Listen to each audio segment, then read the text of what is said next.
আসসালামু আলাইকুম ফ্রেন্ডস, মৌসুম আফরিন ব্লগে সবাইকে স্বাগত জানাই। কেমন আছেন সবাই? আশা করছি ভালো আছেন। আমিও খুব ভালো আছি।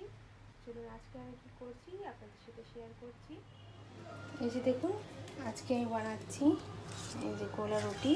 এর জন্য চালের আটা আর হচ্ছে একটুখানি ময়দা, পেঁয়াজ কুচি আর কাঁচা লঙ্কা কুচি নিয়ে আর একটু লবণ দিয়ে গুলে নিয়েছি। ঠান্ডা জল দিয়েই গুলেছি। এই দেখুন, এখানে গুলে নিয়েছি আমি। আর এবার এখানে আমি একটু তেল নিয়ে নিয়েছি। তেলটা অয়েল ব্রাশে করে নিয়ে তাওয়ার মধ্যে হালকা অয়েল ব্রাশ করে নিচ্ছি।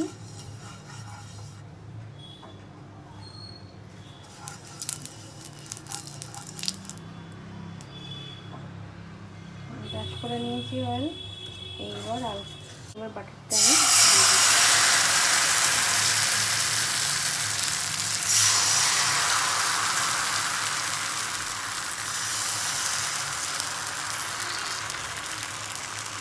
দেখুন দিয়ে দিলাম। এই যে দেখুন, এক পাশটা আমার হয়ে গেছে, এবার পাল্টাবো। এই দেখুন কেমন সুন্দরভাবে উঠে গেল। এবার পাল্টিয়ে দিলাম। দেখুন পাল্টিয়ে দিলাম, কত সুন্দর দেখতে লাগছে। এই যে দেখুন, এক পাশটা হয়ে গেছিলো। এবার আরেকটা পিঠ আমি দেখে নেব। এই দেখুন, এই পাশটাও হয়ে গেছে। এই দেখুন কত সুন্দরভাবে হয়ে গেল গোলা রুটি। এবার তুলে নেব।